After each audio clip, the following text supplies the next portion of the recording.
I'm Todd Bradley, head softball coach at Alabama State University. Starting my coaching career basically was when I was playing baseball in college at Corbin University in Oregon. I realized I wasn't going to get drafted, as I think a lot of young men have to come to that realization at some point. And I just thought that I wanted to coach, and ultimately the junior college I attended for a year was starting a softball program, and I decided that I would go ahead and apply. Always thought I'd be a baseball coach. Started to realize as I started looking around at jobs that baseball coaches stay in those positions a long time. So I knew it was going to be a long road if I got into baseball. Not that I was looking for a short road, but I knew that I could get to a point where I could be a head coach sooner if I decided to go into softball. And of course I was young and dumb, and I'm like, round ball, round bat, bases, gloves, you know, a lot of similarities. You go get a fly ball the same way, you field the ground ball the same way, whether you're playing baseball or softball. Ultimately, softball's quicker, the bases are shorter, so you have to make a few adjustments. But I was, like I said earlier, young and dumb, and thought, might as well apply for this job and see what happens. I think for me it was right away. I knew that I wasn't going to be able to go into a program and understand pitching mechanics quite like I possibly would as a baseball player, and playing baseball my whole life.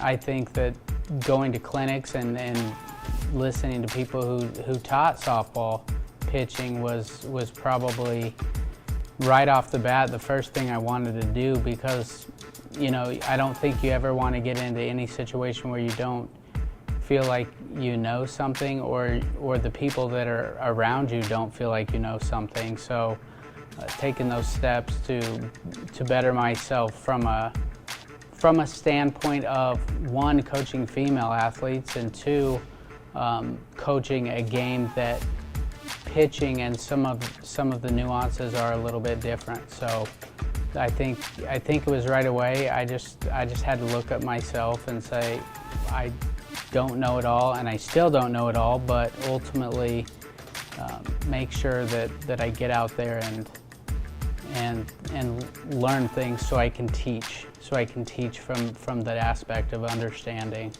Patience is a big one, and just understanding that things are going to take time if you're going to build them the right way. Things that are built the right way don't happen overnight.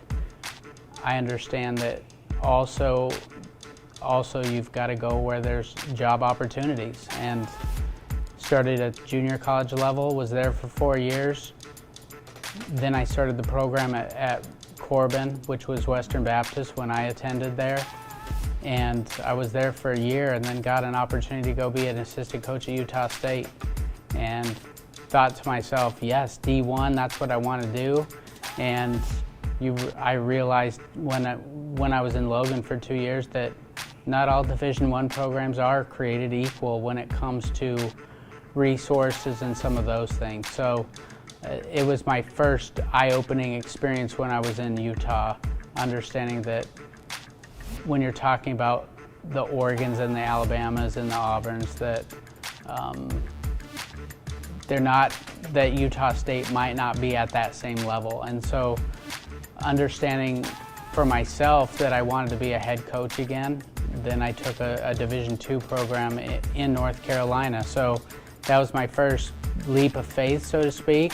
Moved across the country, and at that point in my life, I thought life's about experience. So there's a lot of other people that don't have the opportunity to live in many different places, and at that point I didn't have a family, and it was really all about me in my little bubble. So I took that step, and I went to North Carolina, and I was there for 3 years, and then I went to Texas for 3 years, and then I went back to North Carolina, and I was there for 6. And during that time, my life really changed because I met my wife, and And when she first got into the business, so to speak, she didn't realize all the nuances, I don't think. And within 2 years of us being married, we moved back across the country to California, where I was the assistant at Fresno State. And luckily, Alabama State was a place that she had lived, growing up in an Army family. Her father was stationed here, and she actually lived in Montgomery when she was a 9th and 10th grader. So it was more familiar territory for a girl that was born and raised in Missouri. I think it's great. Actually, Mick married a girl from Alabama. So, and they now live in Washington State. But Mick was a person that I met my first year ever coaching. And we coached in the same league against each other when I was coaching junior college. He coached at Big Bend Community College, I coached at Blue Mountain Community College. So to have Jimmy and to have Mick and to be able to talk to them about the culture, the lifestyle, what it means to be in the state of Alabama and what it means to, embrace the traditions of the state of Alabama, it was awesome, because I got a chance to kind of know things that I was stepping into prior to getting here, or things I needed to try out, or things I needed to go and that kind of stuff. So it was great to have those people who are very good friends of mine be able to kind of fill me in on all things Alabama. And then Mick's wife Emily, she's really going to fill me in on all things Alabama, because she was born and raised here in Alabama. So, but it was great to have those people that we had a good relationship, and I could kind of lean on them. The great thing about softball all over the country is it's growing, and that's one thing that I would really like to do here in the Montgomery area, is be able to grow softball, youth softball, keep the best talent that's around here. And I do know this: the Southeast has produced in the travel ball ranks. They've produced the last 4 or 5 national champions. Whereas when I was growing up, softball was all West Coast, and the West Coast, it was pretty much west of the Mississippi, you had a shot. It didn't matter if you were a Power 5 school or probably the term Power 5 school didn't really exist when I was growing up, but if you were a big school, if you were a Pac-12 school, Pac-10 at that time, if you were a Big West school, if you were West Coast, any place in the West Coast had a chance to compete for national championship, which Fresno State won it at one point. Cal State Fullerton has always been there. So it's fun to get back here, because now in the travel ball area, the Southeast, the Georgias, the Alabamas, the Floridas, Missouris, I mean, there's so many places around here that play great softball. So it's really, I think one major difference was when I was in North Carolina, it was tough for us to get players from Georgia. And I would say a big percentage of our roster is going to be made up of girls from Georgia. So it's something that's really fun. And tomorrow being September 1st, we're going to start calling some 2022 commits, and they're from all over the Southeast and from right here in Alabama, the people that we're going to recruit, and there's great softball here. So it's really fun, and hopefully we'll be able to steal a person or a player or two away from the Auburns and Alabamas and help us continue to grow our game here at Alabama State. I would say no pressure from me, at least outwardly. Yeah, it always goes through your mind. Maybe you lose a game that you think you should have won. You haven't even started conference play yet. You've played a couple schools from the conference, but you haven't started conference play. And we all know that when you get in the middle of conference play, anything can happen. Whether it's the SWAC, the SEC, you know, the ACC, whatever conference you're in. And so conference play in those rivalries, it always bodes for good athletic competition. So I think that, yes, if I wasn't competitive, it might not cross my mind, but of course it does. We've got all the trophies in my office, and so you've got to live up to that every day, and that's what it's about. But ultimately, if you're not putting your best foot forward and trying to win championships, then you're probably not getting your program to the place that it needs to be. I want it to be here. I mean, that's probably the reason it's not here, but I would have wanted it to be here. I don't know that you got to go play the game. The game doesn't change. The game doesn't know who's supposed to win. So you've got to go play the game. And it's 50 or 60 feet, turn left. That's what we're doing. And win, we talk about winning, but win for us and win for me means what's important now. And it could be different right now from 15 minutes from now, but what's important now.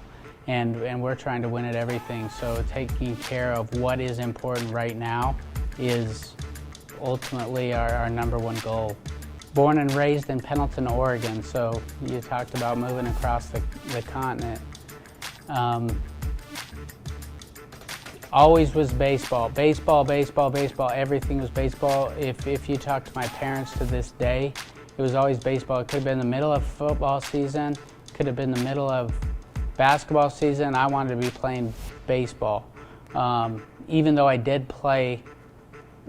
wrestle and I did play football, everything was around getting myself ready to play baseball. So I have a brother and a sister, both younger. My brother's 2 years younger than me. My sister's 2 years younger than him.